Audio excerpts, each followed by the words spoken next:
बहुत समय पहले एक नंदी भवनपुर नामक गांव में एक गरीब किसान रमेश रहता था, जिसके पास थोड़ी सी जमीन थी।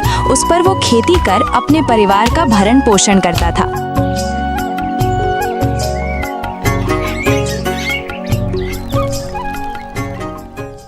एक दिन वो अपनी पत्नी से कहता है, अरे भाग्यवान, जरा सुनो तो, तुम मेरे लिए खाना लगा दो। आज खेत में मुझे बहुत काम है। ठीक है, मैं अभी लगा देती हूँ, मगर घर में आज के लिए ही राशन है। पर भाग्यवान, मेरे पास तो इतने पैसे भी नहीं है जिससे मैं खाने के लिए राशन भी ला सकूं। तुम सेठ से कुछ पैसे उधार क्यों नहीं ले लेते हो?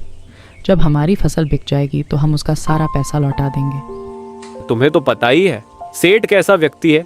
अगर पैसे लौटाने में थोड़ा भी समय लग गया तो वो हमारी जमीन हमसे छीन लेगा।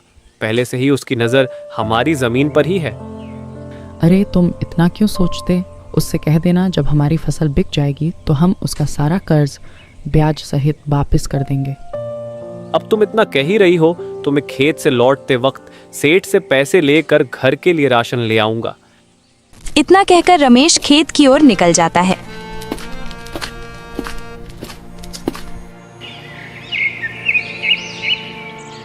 रमेश सारा दिन अपनी फसल की रखवाली करता है और शाम के समय सेठ के घर की तरफ निकल जाता है। सेठ रमेश को देखकर कहता है, अरे आओ आओ रमेश, कैसे आना हुआ? वो सेठ जी, घर में खाने के लिए अब कुछ भी नहीं बचा है। मैंने सोचा अगर आप मेरी कुछ मदद कर देते। देख भाई रमेश, मदद तो मैं कर दूंगा, मगर मेरी एक शर्त है। अगर समय पर मुझे मेरा पैसा ब्याज सहित वापस नहीं मिला तो मैं तुम्हारी जमीन अपने नाम कर लूना। रमेश घर के हालातों को देखकर सेठ की शर्त मान लेता है और सेठ से पैसे लेकर बाजार की ओर चल देता है।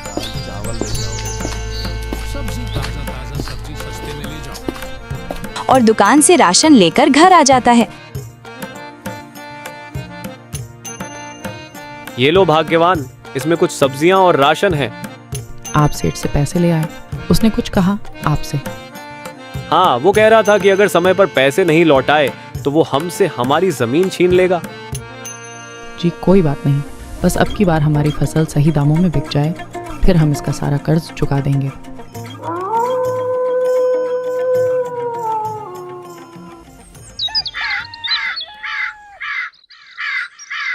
ऐसे ही कुछ महीने बीत जाते हैं।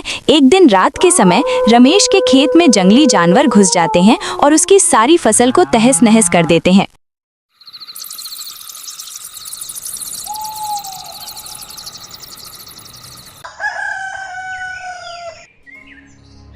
जब सुबह होती है तो रमेश अपनी फसल देखने आता है। वो फसल की हालत को देखकर तंग रह जाता है। हे ईश्वर, ये क्या हो गया?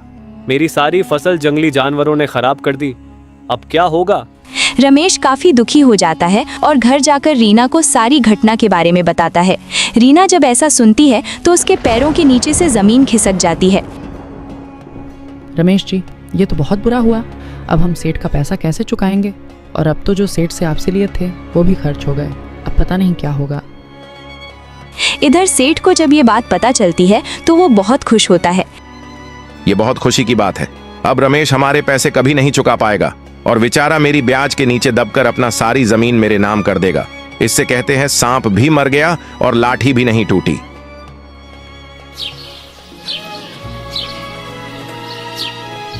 फिर अगले दिन सेठ अपने नौकरों के साथ रमेश के घर आता है। अरे रमेश, बाहर निकल। ये सुबह सुबह कौन चिल्ला रहा है? चलो चलकर देखते हैं। सेठ जी, आप इतनी सुबह बताइए, ऐसा क्या काम आ गया जो आपको यहाँ आना पड़ा? सब कुछ जानकार भी क्यों अनजान बन रहा है तू? रमेश देख, तू जो अपनी फसल बेचकर मुझे पैसे देना चाहता था, तो अब जंगली जानवरों ने तेरी फसल तो खराब कर दी। अब तू पैसे कहां से देगा मुझे?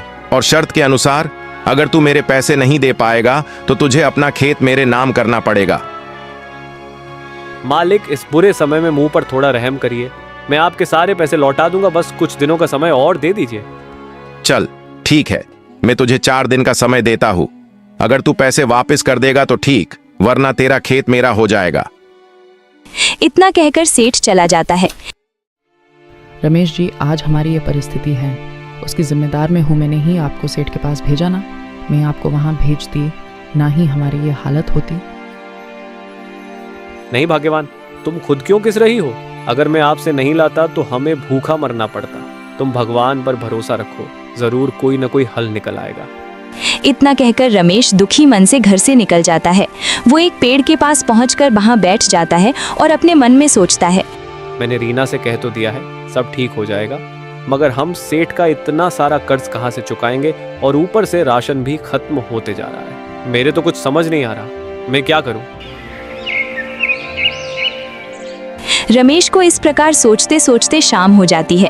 वो अपने घर की ओर निकल पड़ता है। वो घर जा रहा था, तभी उसे एक बुजुर्ग महिला दिखाई देती है। वो उसके पास जाता है। दादी जी, आप यहाँ क्या कर रही हो? अब थोड़ी ही देर में अंधेरा होने वाला है। घर कहाँ पर है आपका? बेटा, मैं बाजार से आ रही हूँ ये सामान लेकर, पर अब इतना थक गई हूँ कि इस सामान को लेकर चला ही नहीं जा रहा। मैंने बहुत से लोगों से कहा थोड़ी मदद कर दो मेरी, यही पास में ही मेरा घर है, पर किसी ने मदद नहीं की। दादी, मैं आपकी मदद कर देता हूँ। फिर रमेश उस बूढ़ी दादी की पोटली को उठाकर उसके पीछे पीछे चल देता है। वे थोड़ी दूर चले ही थे कि अचानक हवा तेज हो जाती है और बारिश आ जाती है। वे दोनों बारिश में भीगते हुए थोड़ी देर में दादी के घर आ जाते हैं। रमेश बारिश रुकने का इंतजार करता है, मगर बारिश और भी तेज हो जाती है। अरे बेटा, तुम आज यही रुक जाओ, सुबह होते हो चले जाना, अपने बारिश बहुत तेज है। नहीं दादी जी, मैं नहीं रुक सकता। घर पर मेरी पत्नी मेरी राह देख रही होगी। ठीक है बेटा, तुमने इस आपातकालीन समय में मेरी मदद की। अब मेरा भी फर्ज बनता है कि तुझे सही सलामत तेरे घर भेजूं। ये ले छाता, ये तुझे इस तेज बारिश से बचाएगा। साथ में इस सिंदूक में तेरे लिए कुछ धन है, ये तेरे बुरे समय में तेरी सहायता करेगा। पर दादी जी, मुझसे ज्यादा तो आपको इस धन की आवश्यकता में ये संदूक नहीं ले सकते। नहीं बेटा, मेरे पास अपना जीवन गुजरने के लिए पर्याप्त धन है। ये मैंने किसी सच्चे और बिना मतबल के जो लोगों की मदद करता है, ऐसे इंसान के लिए बचाकर रखा था। तुम इसका उपयोग अपनी जरूरत के हिसाब से करना, साथ में गरीब लोगों की सहायता भी करते रहना। ठीक है दादी, मैं आपकी बात जरूर ध्यान में रखूंगा। इतना कहकर रमेश घर की तरफ निकल पड़ता है।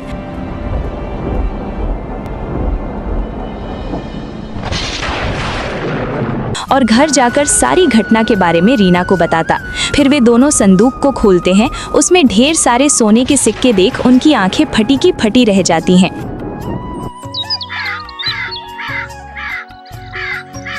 अगली सुबह जाकर रमेश सेठ का सारा कर्ज चुका देता है और अपने लिए एक नया घर खरीदता है। साथ में वो गरीब लोगों की भी सहायता करता है।